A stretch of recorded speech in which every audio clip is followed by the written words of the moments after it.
Hello students, तो welcome to my YouTube channel brilliant economics. हम लोग अपना नेशनल इनकम यानी कि राष्ट्रीय आय का एक सेशन कर रहे हैं, जिसमें हम लोग तीनों ही मेथड्स से नेशनल इनकम को काउंट करने के मेथड्स देख रहे हैं। अच्छा, हम लोगों ने इससे पहले की वीडियोस में दो अलग अलग मेथड्स, जैसे हमारा प्रोडक्शन मेथड जिसको हम लोग वैल्यू एडेड मेथड बोलते हैं, वो कर लिया।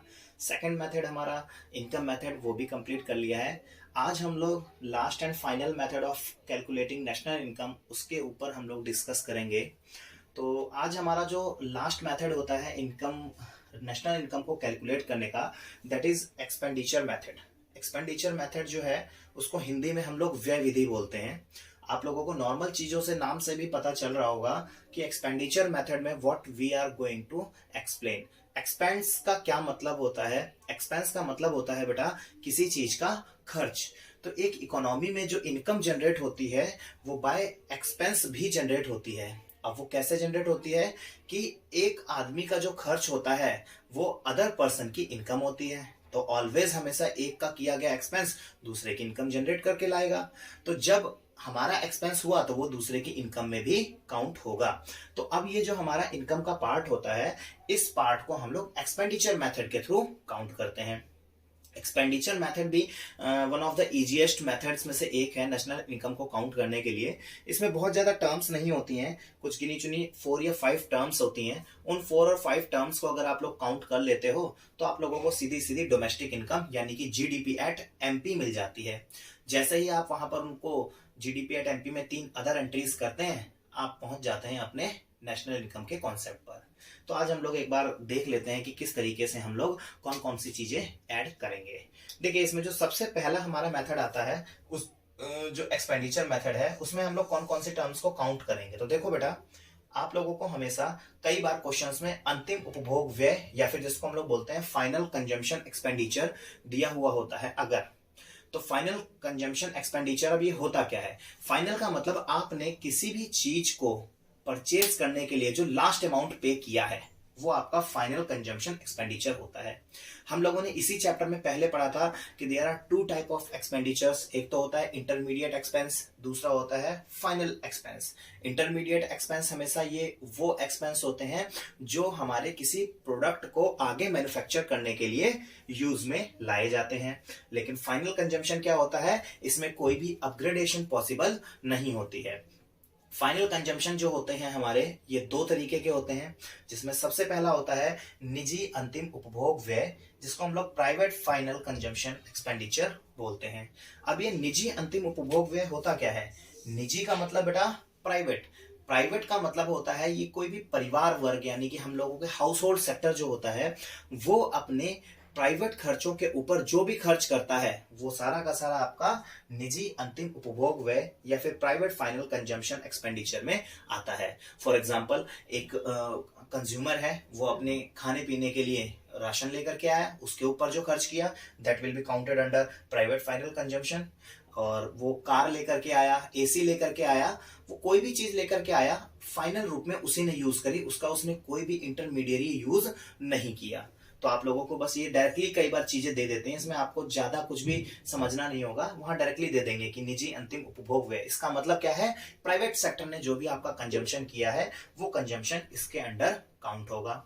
सेकेंड थिंग इज दैट कि केवल हम लोगों ने भी इकोनॉमी में पढ़ा था कि देयर आर 3 और 4 sector economies. First sector 2 sector economy में हाउस होल्ड होते हैं यानी कि परिवार होते हैं और प्रोड्यूसर होते हैं। 3 सेक्टर इकोनॉमी में हाउस होल्ड, प्रोड्यूसर और तुम्हारा ये आपका गवर्नमेंट भी होते हैं। और 4 सेक्टर या फिर ओपन इकोनॉमी में तुम्हारा रेस्ट ऑफ द वर्ल्ड भी आ जाता है। तो अब देखो, यहाँ पर हम लोग अगर बात करें सेकंड की, क्या खाली हम लोग प्राइवेट लोग ही खर्चा करते हैं? नहीं, गवर्नमेंट के भी कुछ बहुत सारे खर्च होते हैं। फॉर एग्जाम्पल, जो खर्च फाइनल रूप में गवर्नमेंट करती है या फिर सरकार करती है, वो सारा का सारा जो खर्च है वो आपका कौन से हेड के अंडर आएगा? फाइनल कंजम्पशन एक्सपेंडिचर के अंडर आएगा बाय गवर्नमेंट।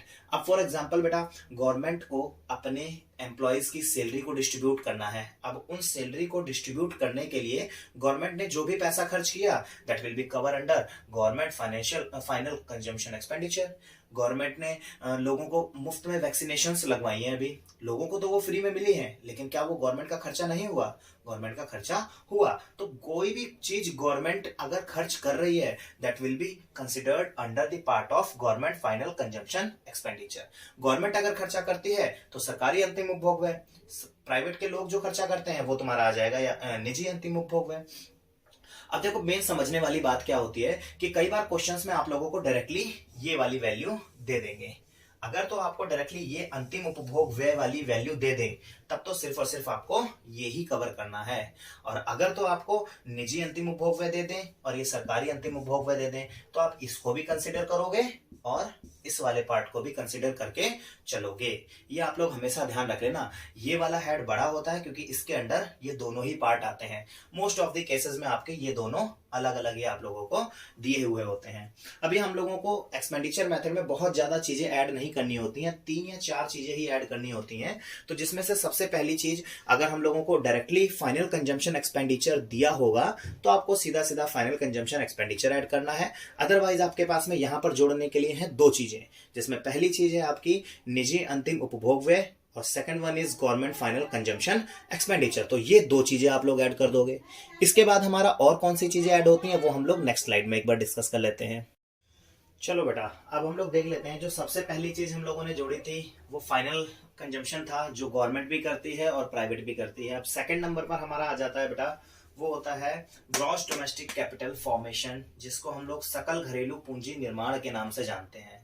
इसको आप लोग ना बेसिकली बहुत ही सिंपलेस्ट टर्म में अगर आप लोगों को समझना है, that is known as investment. हमारी कंट्री के अंदर जो भी इन्वेस्टमेंट हुआ है that will be considered under the part of gross domestic capital formation. अब ये जो ग्रॉस डोमेस्टिक कैपिटल फॉर्मेशन है, ये हमारे देश के अंदर जो टोटल इन्वेस्टमेंट किया जा रहा है by the face of government and by the face of businessman also. अब गवर्नमेंट जो है वो हो सकता है सड़कों पर इन्वेस्टमेंट कर रही हो सकता है आपका डैम्स के ऊपर इन्वेस्टमेंट कर रही हो सकता है वो हॉस्पिटल बनाने पर इन्वेस्टमेंट कर रही हो सकता है वो बहुत सारी मल्टीपर्पज चीजों के ऊपर इन्वेस्टमेंट कर रही हो। तो सकल घरेलू पूंजी निर्माण में गवर्नमेंट ने जो इन्वेस्टमेंट किया वो काउंट होता है, प्लस बिजनेसमैन ने जो भी इन्वेस्टमेंट किया वो भी काउंट होता है। बिजनेसमैन अपने इन्वेस्टमेंट को करते हैं ताकि अपने प्रोडक्शन को बढ़ा सकें। आपने किसी मशीनरी के अंदर इन्वेस्टमेंट कर दिया, किसी प्लांट को परचेस करने में इन्वेस्टमेंट किया है, जिससे आपका प्रोडक्शन वैल्यू जो होगी वो इंक्रीज होगी और हमारे देश की जो इनकम होगी वो भी बढ़ेगी। तो अब ये जो हमारा क्रॉस डोमेस्टिक कैपिटल फॉर्मेशन है, ये अगर तो डायरेक्टली आप लोगों को दे रखा है तो इस वैल्यू को आप लोग डायरेक्टली ऐड कर दोगे, सकल घरेलू पूंजी निर्माण। और अगर तो ये वैल्यू डायरेक्टली नहीं दी हुई है, ज्यादातर केसेस में यही होगा कि आपको ये वैल्यू डायरेक्टली नहीं गिवन होगी। तो एक बात ध्यान रख लेना बेटा, जो इन्वेस्टमेंट किए जाते हैं वो 2 तरीके के एसेट्स में किए जाते हैं। एक तो मूवेबल एसेट्स होते हैं और एक होते हैं इमूवेबल एसेट्स, जिनको हम लोग बोलते हैं ऐसी परिसंपत्तियों में हमारा इन्वेस्टमेंट किया जाता है जिनको हम लोग एक स्थान से दूसरे स्थान पर मूव नहीं कर सकते हैं। तो जिनको हम लोग एक स्थान से दूसरे स्थान पर मूव नहीं कर सकते हैं या फिर मूव करने में कठिनाइयां होती हैं, वो हमारे होते हैं स्थिर निवेश। अब ये जो स्थिर निवेश होते हैं, जैसे तुम्हारा मकानों के ऊपर इन्वेस्टमेंट कर दिया गया, कारखानों के ऊपर इन्वेस्टमेंट कर दिया गया, मशीनरी के ऊपर इन्वेस्टमेंट कर दिया गया, ये सारे के सारे आपके फिक्स्ड इन्वेस्टमेंट के पार्ट होते हैं। अब आप लोग एक चीज ध्यान रख लेना, हर बार आप लोगों को ये ना नाम जो है वो अलग अलग डिफरेंशिएट करके दिए जाएंगे। कई बार अगर आपको ये स्थिर निवेश दे दें, वो भी आपका स्थिर निवेश ही है, जिसको हम लोग इमूवेबल एसेट्स बोलते हैं, जिसको हम लोग मूव नहीं कर सकते हैं। सकल घरेलू अचल पूंजी निर्माण, बेटा ये अचल का मतलब क्या होता है, जिसको हम लोग मूव नहीं कर सकते, जो हमारा क्या होता है बेटा, फिक्स्ड होता है। तो ये हमारा होता है सकल घरेलू अचल पूंजी निर्माण।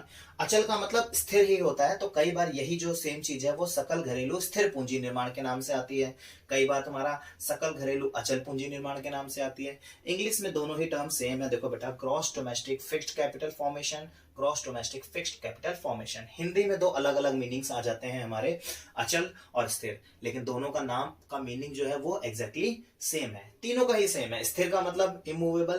देखो, तो गवर्नमेंट और बिजनेसमैन के थ्रू 2 तरीके के इन्वेस्टमेंट किए जाते हैं। एक तो होता है स्थिर निवेश, जिसको हम लोग सकल घरेलू अचल पूंजी निर्माण बोलते हैं, और दूसरा होता है मूवेबल, जिसको हम लोग मूव कर सकते हैं। तो दूसरा होता है बेटा, वो होता है आपका चेंज इन स्टॉक। जिसको हम लोग स्टॉक में परिवर्तन भी बोलते हैं। एक स्टॉक जो होता है वो भी एक इन्वेस्टमेंट का पार्ट होता है। कॉमर्स के जो स्टूडेंट होंगे उनको पता होगा कि इसको इन्वेंट्री स्टॉक भी बोला जाता है। इन्वेंट्री एक स्टॉक इस वजह से होता है क्योंकि इसको पर्टिकुलर पॉइंट ऑफ टाइम पर मेजर किया जा सकता है। अगर हम इस स्टॉक को मार्केट में सेल करते हैं तो it has its certain value in market. अभी हमारे पास में वो स्टॉक में माल रखा हुआ है, लेकिन जब वो सेल के लिए जाएगा that has an accurate value in the different market. तो ये ध्यान रख लेना कि चेंज इन स्टॉक जो होता है वो भी हमारा एक इन्वेंट्री स्टॉक का पार्ट होता है। तो चेंज इन स्टॉक को हम लोग सबसे फर्स्ट मेथड प्रोडक्शन मेथड में पढ़ चुके हैं ऑलरेडी, कि जो हमारा चेंज इन स्टॉक होता है वो कैसे निकालते हैं। तो चेंज इन स्टॉक को निकालने के लिए हम लोग हमेशा क्लोजिंग स्टॉक में से ओपनिंग स्टॉक को माइनस कर देते हैं। अगर आप लोगों को directly change in stock given होगा तो यू विल ऐड इट, इसको आप ऐड कर दोगे। और अगर तो ये डायरेक्टली गिवन नहीं है तो क्लोजिंग स्टॉक या फिर जो आपका अंतिम स्टॉक है उसको आप लोग ऐड करोगे, और आरंभिक या फिर जो ओपनिंग स्टॉक होता है उसको आप माइनस कर दोगे। आप या फिर ऐसा भी कर सकते हो कि क्लोजिंग स्टॉक में से ओपनिंग स्टॉक की जो वैल्यू आएगी उसको डायरेक्टली ऐड कर दो। अगर तो ये वैल्यू प्लस की आती है तो आप उसको प्लस कर दोगे, अगर तो ये वैल्यू माइनस की आती है you will subtract it from the equation. ये आप लोगों को कंसिडर करके चलना ही चलना है। अब एक चीज जो है जो आप लोगों को बहुत अच्छे तरीके से समझनी है वो ये है बेटा कि यहां पर देखो बेटा, जो आपका इन्वेस्टमेंट है वो कौन से लेवल पर है, ग्रॉस के लेवल पर है, सकल के लेवल पर है। इसी वजह से जब हम लोग लास्ट में सब चीजों को जोड़ते हैं तो हमारे पास में जो वैल्यू आती है वो किसकी आती है बेटा, जीडीपी एट एमपी की आती है। जी का मतलब ग्रॉस है, ग्रॉस का मतलब that has an included value of depreciation. इसके अंदर डेप्रिसिएशन या फिर मूल्यह्रास की वैल्यू ऑलरेडी इंक्लूडेड होगी। और अगर हम लोगों को यहां से नेशनल इनकम पर जाना है तो नेशनल इनकम नेट की वैल्यू को रिप्रेजेंट करता है, और नेट की वैल्यू पर जाने के लिए हमें क्या करना पड़ेगा, माइनस करना पड़ेगा डेप्रिसिएशन या फिर मूल्यह्रास। ये बाद की एंट्री है, वो बाद में जब हम लोग डोमेस्टिक इनकम से नेशनल इनकम पर जाते हैं तब की एंट्री है ये। लेकिन अभी आप लोगों को ये वाला पार्ट क्यों समझा रहा हूं मैं, क्योंकि क्वेश्चंस में आप लोगों को कई बार यहां पर ये क्रॉस डोमेस्टिक कैपिटल फॉर्मेशन की जगह यहां पर नेट कैपिटल फॉर्मेशन दे देते हैं। नेट दे देंगे या फिर हिंदी के लिए वो क्या दे देंगे, शुद्ध दे देंगे, या फिर यहां पर वो निवल वर्ड का यूज करेंगे। तो बेटा एक चीज ध्यान रख लेना, जब कभी भी चाहे यहां पर ग्रॉस की जगह नेट वर्ड यूज हुआ है, चाहे यहां पर इस ग्रॉस की जगह नेट वर्ड यूज हुआ है, यहां पर भी इस ग्रॉस इन्वेस्टमेंट में अगर कभी भी ग्रॉस की जगह बेटा आपका नेट वर्ड यूज हुआ होगा तो इसका मतलब क्या होगा कि जो वैल्यू आपकी जीडीपी एट एमपी पर आ रही थी, जैसे ही उन्होंने वैल्यू नेट पर दे दी, अब आपकी जो वैल्यू है वो कहां पर आएगी, एनडीपी एट एमपी पर आएगी बेटा, क्योंकि ऑलरेडी इन्होंने ये जो वैल्यू दी है वो किस पर दी है, नेट पर दी है। Depreciation has already been subtracted from the value. तो ये आप लोग हमेशा ध्यान रख लीजिएगा बेटा कि अगर तो ये वहां पर नेट डोमेस्टिक कैपिटल फॉर्मेशन है तो आप लोगों की जो वैल्यू वहां पर आएगी वो आएगी सीधी एनडीपी एट एमपी पर। अगर तो यहां पर ग्रॉस डोमेस्टिक कैपिटल फॉर्मेशन है तो वैल्यू आपकी आएगी gross domestic product at market price पर। ये बहुत ही ज्यादा समझने वाली चीज है, बच्चे यहीं पर थोड़ी सी गड़बड़ और गलतियां करते हैं। आप लोगों को जो चीज समझनी थी वो मैंने आप लोगों को समझा दी है। बेसिकली बस इतना ध्यान रख लेना बेटा, कई बार जो लोग होते हैं वो इन दोनों ही टर्म्स में कंफ्यूज हो जाते हैं कि हमें क्या कंसिडर करना है और क्या कंसिडर नहीं करना। दोनों क्योंकि सबको सेम सेम लगता है। देखो सकल घरेलू पूंजी निर्माण, और ये देखो यहाँ पर क्या है, सकल घरेलू अचल पूंजी निर्माण, है ना। कई बार बच्चे कंफ्यूज हो जाएंगे कि हमें तो दोनों सेम सेम जैसे लग रहे हैं। तो यहां पर बेटा अंतर सिर्फ और सिर्फ किसका है, ये अचल वर्ड या फिर ये स्थिर वर्ड का अंतर है। अगर तो बेटा आप लोगों को ये अचल और स्थिर ये दोनों ये वर्ड अगर कहीं लिखा मिल जाएगा, सकल घरेलू अचल या फिर स्थिर या फिर ग्रॉस डोमेस्टिक, ये फिक्स्ड वर्ड मिल जाएगा आपको, फिक्स्ड कैपिटल फॉर्मेशन, अगर ये वर्ड मिल जाएगा आपको लिखा हुआ तो इसका मतलब आपको इस चेंज इन स्टॉक को भी ऐड करना ही करना है। आपको वो लोग कंफ्यूज करने के लिए देंगे बेटा, सकल घरेलू पूंजी निर्माण देंगे और चेंज इन स्टॉक भी देंगे। बेटा अगर आप लोग इस सकल घरेलू या फिर ग्रॉस डोमेस्टिक कैपिटल फॉर्मेशन के साथ साथ में चेंज इन स्टॉक को भी ऐड कर दोगे बेटा, it will be considered under double entry.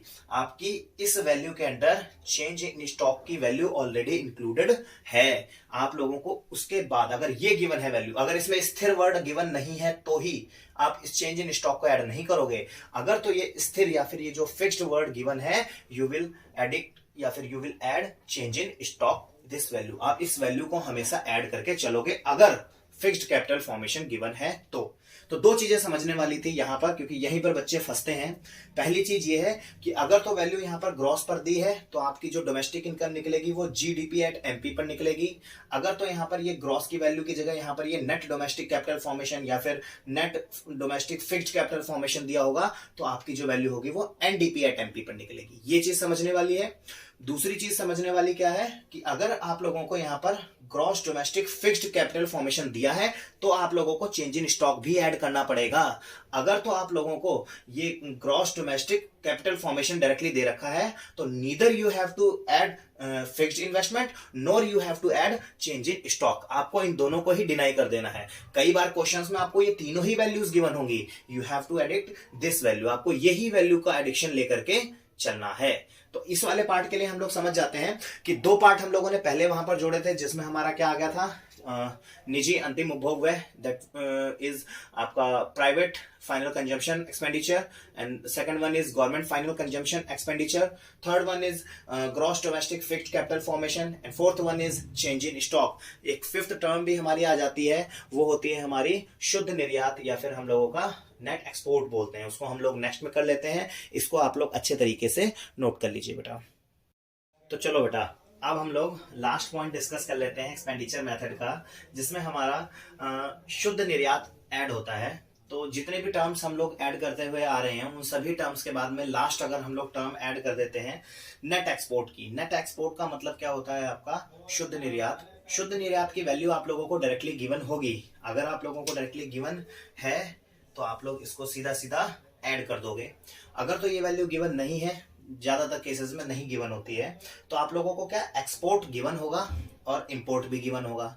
अब आप लोग क्या करोगे, एक्सपोर्ट में से इंपोर्ट की वैल्यू को माइनस कर दोगे और उसकी वैल्यू को सीधा सीधा ऐड कर दोगे। या फिर आप लोग सबसे पहले समझ लो एक्सपोर्ट क्या होता है कि जब हम लोग विदेशों को माल बेचते हैं, तो जब विदेशों को माल बेचा तो वो हमारी इनकम हुई है। इनकम हुई है that means it will be add, तो ये ऐड हो जाएगा, निर्यात जुड़ जाएगा। उसके बाद में इंपोर्ट। इंपोर्ट का मतलब क्या होता है, हम लोगों ने विदेशों से सामान खरीदा है। अब जब माल हम लोगों ने खरीदा होगा तो इसकी हम लोग पेमेंट करेंगे। पेमेंट करेंगे तो ये क्या है, हमारा एक एक्सपेंस है। एक्सपेंस हमेशा क्या होते हैं, माइनस हो जाते हैं। तो एक्सपोर्ट को आप लोग ऐड कर दोगे और इंपोर्ट को आप लोग माइनस कर दोगे। इस सारी, या तो अगर आप लोगों को नेट एक्सपोर्ट दिया है तो डायरेक्टली ऐड कर दो, अदरवाइज आप लोग क्या करोगे, एक्सपोर्ट में से इंपोर्ट को माइनस करके अगर ये वैल्यू प्लस की आती है तो उसको ऐड कर दीजिए, अगर ये वैल्यू आपकी माइनस की आती है तो इसको माइनस कर दो। कई बार आपका नेट एक्सपोर्ट की जगह नेट इंपोर्ट दे देते हैं, यानी कि आयात ज्यादा हो गए तो वो वैल्यू आपकी माइनस हो जाती है आप लोगों की। तो ये ध्यान रख लीजिएगा हमेशा कि नेट एक्सपोर्ट का मतलब क्या होता है कि आप लोगों ने ज्यादा बेचा है और खरीदा कम है। यही एक स्थिति सबसे कंफर्टेबल स्थिति होती है किसी भी कंट्री के लिए, क्योंकि इससे हमारा फॉरेन रिजर्व इंक्रीज होता है। तो नेट एक्सपोर्ट की वैल्यू को हम लोग जोड़ लेते हैं। इन सब चीजों को जैसे ही हम लोग जोड़ते हैं तो हमारी वैल्यू आ जाएगी बेटा जीडीपी एट एमपी पर। उसके बाद 3 एडजस्टमेंट हम लोग करेंगे और हमारी वैल्यू कहां पर आ जाएगी, सीधी सीधी नेशनल इनकम पर। तो एक बार हम लोग दोबारा देख लेते हैं कि हम लोगों को क्या क्या चीजें ऐड करनी है और क्या क्या चीजें ऐड करके हम लोग कहां कहां पर पहुंचेंगे। चलो अब एक बार हम लोग क्विक रिवीजन ले लेते हैं कि एक्सपेंडिचर मेथड में हम लोग किन किन चीजों को ऐड करेंगे और किन किन चीजों को ऐड नहीं करेंगे बेटा। तो देखो, हम लोगों ने सबसे पहले पढ़ा, अगर तो हम लोगों को इलेबोरेटेड वे में क्वेश्चंस ना दिए हों तो केवल हम लोगों को we have to add only 3 of these items and we will reach out at the value of GDP at MP. अगर तो ये इलेबोरेटेड वे में नहीं दिया हुआ है तो फाइनल कंजम्पशन एक्सपेंडिचर आपको दिया हुआ होगा, उसे ऐड कीजिए। ग्रॉस डोमेस्टिक कैपिटल फॉर्मेशन दिया होगा, उसको ऐड कीजिए। नेट एक्सपोर्ट दिया होगा, इसको ऐड कीजिए। You will find out the value of gross domestic product at market price. आप इन सबको ऐड करते ही आपके पास में जो वैल्यू आएगी वो आएगी आपकी जीडीपी एट एमपी की आएगी बेटा। वैल्यू ध्यान रख लेना, जीडीपी एट एमपी। जैसे ही इन आइटम्स को आप लोग ऐड करोगे वैसे ही आप लोगों को जो वैल्यू मिलेगी वो मिलेगी जीडीपी एट एमपी की। लेकिन इतना आसान कभी भी एग्जामिनर आप लोगों के लिए क्वेश्चन बनाएगा नहीं। तो अगर तो आप लोगों को अंतिम उपभोग व्यय गिवन है तो वेल एंड गुड, इसको ऐड कर दीजिए। अगर ये गिवन नहीं है तो प्राइवेट फाइनल कंजम्पशन एक्सपेंडिचर या फिर निजी अंतिम उपभोग व्यय को ऐड कीजिए। सरकारी अंतिम उपभोग व्यय या फिर गवर्नमेंट फाइनल कंजम्पशन एक्सपेंडिचर को ऐड कीजिए। केवल इधर अगर इलेबोरेटेड वे में होगा तो you have to add 5 items, अगर लेसर इलेबोरेटेड वे में होगा you have to add 3 of them items. अब आप लोगों को देखना है, ज्यादातर क्वेश्चन यहां से ही आएगा आप लोगों का। अब हम लोग देख लेते हैं, निजी अंतिम उपभोग व्यय को ऐड कर लो, सरकारी अंतिम उपभोग व्यय को ऐड कर लो, डायरेक्टली ऐसे ही गिवन होंगे, इसमें कुछ भी आपका एक्स्ट्रा गिवन नहीं होगा। उसके बाद में अगर आप लोगों को ये ग्रॉस डोमेस्टिक कैपिटल फॉर्मेशन ना दिया हो तो आप लोगों को दिया होगा gross domestic fixed capital formation. और मैंने आप लोगों को इससे पहले बताया था कि अगर कहीं पर भी ये फिक्स्ड वर्ड आएगा, ग्रॉस डोमेस्टिक फिक्स्ड वर्ड आ जाएगा, तो you have to add change in stock also. तो आप लोगों को चेंज इन स्टॉक को भी ऐड करना है। तो फर्स्ट वन इज निजी अंतिम उपभोग व्यय, सेकंड वन इज सरकारी अंतिम उपभोग व्यय, third one is gross domestic fixed capital formation और it could have been given fixed investment also। तो आपको फिक्स्ड इन्वेस्टमेंट गिवन हो चाहे gross domestic fixed capital given हो तो आप लोग इसको ऐड कर लोगे। Then you will add change in stock, जिसको हम लोग स्टॉक में परिवर्तन बोलते हैं। स्टॉक में परिवर्तन डायरेक्टली आपको गिवन नहीं होगा, मोस्ट ऑफ द केसेस में आपको क्लोजिंग स्टॉक गिवन होगा या फिर आपको ओपनिंग स्टॉक गिवन होगा। कई केसेस में आप लोगों को दे देते हैं कि आरंभिक स्टॉक के ऊपर अंतिम स्टॉक का आधिक्य, यानी कि surplus of closing stock over opening stock. इसका मतलब क्या हुआ बेटा कि क्लोजिंग स्टॉक ज्यादा है और ओपनिंग स्टॉक कम है, तो सरप्लस अगर होगा तो वो वैल्यू जो भी दे रखी होगी उस वैल्यू को आप लोग ऐड कर दोगे। ठीक है, तो ऐसे ही डेफिसिट भी दे देते हैं कई बार आप लोगों को कि deficit of closing stock over opening stock, यानी कि ओपनिंग स्टॉक के ऊपर क्लोजिंग स्टॉक का लॉस है, यानी कि आपकी वैल्यू जो है वो माइनस में आ रही है। तो लॉस होगा तो आप लोग हमेशा माइनस करोगे, सरप्लस होगा तो आप लोग हमेशा ऐड करोगे। वो वैल्यू गिवन होंगी क्वेश्चंस के अकॉर्डिंग, जब आप लोग करोगे तो वैल्यू आप लोगों को खुद ही समझ में आ जाएंगी। तो चेंज इन स्टॉक को हम लोग ऐड कर देंगे। चेंज इन स्टॉक नहीं दिया होगा तो क्लोजिंग स्टॉक को ऐड कर दो और ओपनिंग स्टॉक को माइनस कर दो। और पांचवा टर्म क्या होता है, नेट एक्सपोर्ट होता है। नेट एक्सपोर्ट डायरेक्टली गिवन है तो आप लोग सीधा नेट एक्सपोर्ट ऐड कर दीजिए। नेट इंपोर्ट गिवन है तो आप लोग नेट इंपोर्ट को माइनस कर दीजिए। अगर नहीं गिवन है तो एक्सपोर्ट में से आप इंपोर्ट को माइनस कर दीजिए, या फिर एक्सपोर्ट वाली वैल्यू को ऐड कर दीजिए और इंपोर्ट वाली वैल्यू को माइनस कर दीजिए। जैसे ही आप इन सारी पांचों की पांचों वैल्यूज को ऐड करोगे, आपकी जो वैल्यू निकलेगी वो निकलेगी gross domestic product at MP पर। तो gross domestic product at MP पर निकलेगी। उसके बाद आप लोगों को 3 और एंट्रीज करनी पड़ेंगी और आप लोग अपनी नेशनल इनकम की वैल्यू को फाइंड आउट कर लोगे। अभी तो ये वाला मैंने आपको बताया, लेकिन अभी एक सिचुएशन और बताई थी आपको कि अगर तो यहां पर जो आपका कैपिटल फॉर्मेशन है वो ग्रॉस की जगह अगर आप लोगों को नेट पर गिवन हो। अभी तो हम लोगों ने ये जो क्वेश्चन किया है इसके अकॉर्डिंग यहां पर जो वैल्यूज आई है वो ग्रॉस डोमेस्टिक के अकॉर्डिंग आई है। तो जो ग्रॉस डोमेस्टिक है तो वैल्यू भी हमारी ग्रॉस डोमेस्टिक प्रोडक्ट पर निकली है। लेकिन अगर इसकी जगह हम लोगों की जो वैल्यू हो वो ग्रॉस डोमेस्टिक की जगह नेट पर हो तो हमारी जो वैल्यू निकलेगी वो भी किस पर निकलेगी बेटा, वो भी नेट डोमेस्टिक प्रोडक्ट पर निकलेगी। एक बार देख लेते हैं इस वाली स्लाइड को भी। देखो बेटा, इस वाली स्लाइड में हमारा बहुत ज्यादा नहीं, माइनर सा एक चेंज है। जहां पर आपका सकल घरेलू पूंजी निर्माण या फिर आपका gross domestic capital formation given था, उसकी जगह यहां पर शुद्ध घरेलू पूंजी निर्माण या फिर निवल घरेलू पूंजी निर्माण गिवन है। या फिर यहां पर अगर हम लोग बात करें ग्रॉस डोमेस्टिक फिक्स्ड कैपिटल की जगह यहां पर क्या आ गया बेटा, आपका नेट डोमेस्टिक फिक्स्ड कैपिटल। यहां पर सकल की जगह क्या आ गया, सिर्फ निवल या फिर शुद्ध वर्ड आ जाएगा। तो जैसे ही हम लोगों ने देखा था कि इससे पहले जब यहां पर ग्रॉस था तो हमारी जो डोमेस्टिक इनकम निकली थी वो जीडीपी एट एमपी पर निकली थी।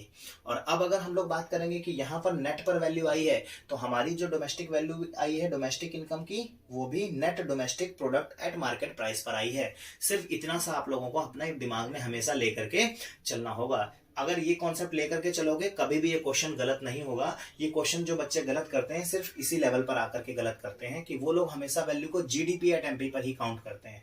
लेकिन जी पर वैल्यू तभी काउंट होगी जब यहां पर ग्रॉस गिवन होगा। अगर यहां पर ग्रॉस गिवन नहीं है तो आप लोगों को वैल्यू जो आएगी वो नेट पर ही आएगी। ये आप लोग हमेशा अपने दिमाग में बांध करके चलोगे।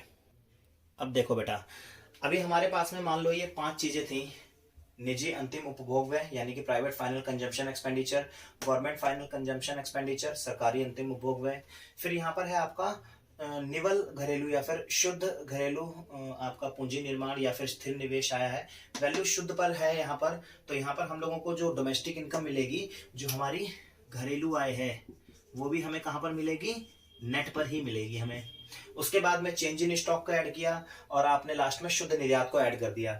जैसे ही ये 5 टर्म्स 1 2 3 4 5 1 2 3 4 5 पांचों ही टर्म्स को हमने ऐड किया, हमारी वैल्यू यहाँ पर net domestic product at market price पर आ गई। नेट पर क्यों आई? क्योंकि यहाँ पर हमारा नेट गिवन है। अब हमें राष्ट्रीय आय पर जाना है। राष्ट्रीय आय क्या होती है बेटा आपकी? NNP एट FC, ये होती है आपकी राष्ट्रीय आय। अब देखो बेटा, राष्ट्रीय आय की वैल्यू तक पहुंचने के लिए हम लोगों को करना क्या पड़ेगा? अब देखो नेट यहाँ पर सेम है, इसमें कोई भी एडजस्टमेंट हमें नहीं करनी पड़ेगी। यहाँ देखो डोमेस्टिक है और यहाँ पर है नेशनल, तो एक हम लोगों को एंट्री क्या करनी पड़ेगी? प्लस करना पड़ेगा हम लोगों को NFIA। अगर तो ये गिवन है तो वेल एंड गुड, वरना फीफा को जोड़ दो और फीटा को माइनस कर दो, पहले ही ऑलरेडी बता रखा है। ये गिवन है तो वेल एंड गुड। और लास्ट में आ जाता है MP से FC पर जाने के लिए, तो एक दूसरी एडजस्टमेंट करनी पड़ेगी। MP से FC पर जाने के लिए वो क्या करना पड़ता है? हमें माइनस कर देना पड़ता है नेट इनडायरेक्ट टैक्स। अदरवाइज आपको क्या करना पड़ेगा? सब्सिडी को जोड़ना पड़ेगा और इनडायरेक्ट जो टैक्स होते हैं उसको माइनस करना पड़ेगा। तो ये हम लोग बहुत पहले ही कर चुके हैं। जैसे ही हम लोग ये वैल्यू कर देंगे, हमारी वैल्यू आ जाएगी बेटा NNP at FC, that is national income. यही आप लोगों को निकालना होता है। और अब एक बार हम लोग कर लेते हैं कि अगर हमारे पास में वैल्यू ग्रॉस पर आएगी, GDP पर आएगी, तब हम लोगों को क्या क्या एंट्री करनी पड़ेगी। अगर तो बेटा आप लोगों की value gross domestic fixed capital या फिर सकल घरेलू अचल पूंजी निर्माण पर है, तो हम लोग जैसे ही 1 + 2 + 3 + 4 + 5 इन पांचों ही टर्म्स पर जोड़ेंगे। क्योंकि वैल्यू यहाँ पर ग्रॉस पर है, सकल पर है, तो हम लोगों को इन पांचों को ही जोड़ते ही वैल्यू हमें कहां पर मिल जाएगी? GDP एट MP पर, जो कि हमारी डोमेस्टिक इनकम है। और हमें पहुंचना कहां पर है? हमें पहुंचना है NNP एट FC पर। तो सबसे पहले G से N पर जाने के लिए हम लोग क्या करते हैं? माइनस कर देते हैं डेप्रिसिएशन। सेकंड नंबर पर आ जाओ, डोमेस्टिक से नेशनल पर जाने के लिए। डोमेस्टिक से नेशनल पर जाने के लिए हम लोग क्या करते हैं? प्लस कर देते हैं NFIA या फिर प्लस कर देंगे फीफा, माइनस कर देंगे फीटा, ये कर देंगे। लास्ट आ जाता है MP से FC पर जाने के लिए। तो MP से FC पर जाने के लिए हम लोगों को क्या करना पड़ेगा? माइनस करना पड़ेगा नेट इनडायरेक्ट टैक्स को। नेट इनडायरेक्ट टैक्स अगर डायरेक्टली गिवन है तो हम लोग माइनस करेंगे, अदरवाइज हम लोग सब्सिडी को जोड़ देंगे और इनडायरेक्ट टैक्सेस को, आर्थिक सहायता को जोड़ देंगे और अप्रत्यक्ष कर को हम लोग माइनस कर देंगे।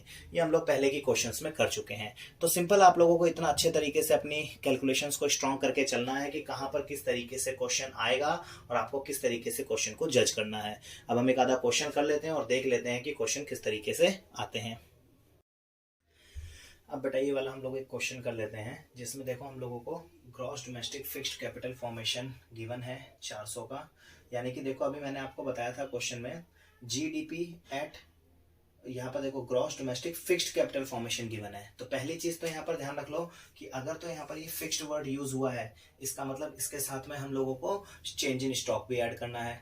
दूसरी चीज, क्योंकि यहाँ पर वैल्यू ग्रॉस पर है तो इसका मतलब हमारे पास में वैल्यू क्या आएगी? GDP एट MP पर आएगी। तो चलो सबसे पहले हम लोग ना GDP एट MP ही निकाल लेते हैं। 5 चीजें ऐड करनी होती हैं, जो जो चीजें ऐड करनी है वो हम लोग लिख लेते हैं। देखो बेटा, gross domestic fixed capital formation ये ऐड होगा, इसका मतलब हमारा देखो बेटा 400 ऐड हो जाएगा। ये ऐड हुआ है तो इसके साथ में आपका चेंज इन स्टॉक भी ऐड हो जाएगा। तो चेंज इन स्टॉक की वैल्यू 50 है, 50 को ऐड कर लो। अगर ये प्लस में है तो प्लस हो जाएगा, माइनस में गिवन है तो माइनस हो जाएगा। 50 ऐड कर देते हैं हम लोग।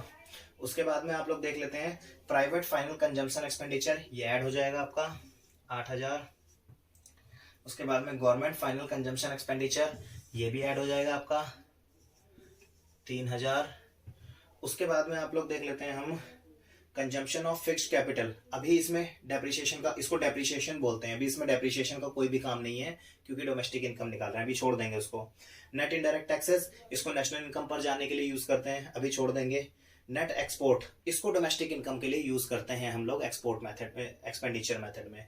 तो नेट एक्सपोर्ट यानी कि शुद्ध निर्यात है। ये मैंने आप लोगों को बताया था कि अगर वैल्यू प्लस में होगी तो प्लस कर देंगे, अगर वैल्यू माइनस में होगी तो माइनस कर देंगे। तो ये हम लोगों को -60 करके चलना पड़ेगा, ठीक है। उसके बाद देख लेते हैं हम लोग net factor income to abroad, यानी कि विदेशों को शुद्ध कारक आय, विदेशों को शुद्ध कारक आय होती है, ये माइनस हो जाती है, क्योंकि को है हम लोगों ने जो पैसा दिया है, यानी कि कुल मिलाकर के ये वो वाली इनकम है, हम लोगों ने लोगों को पैसा दिया ज्यादा है और कमाया कम है, इस वजह से वो माइनस में आई है। तो टू की जो इनकम होती है वो हमेशा माइनस होती है, ये आप लोग हमेशा ध्यान रख लेना।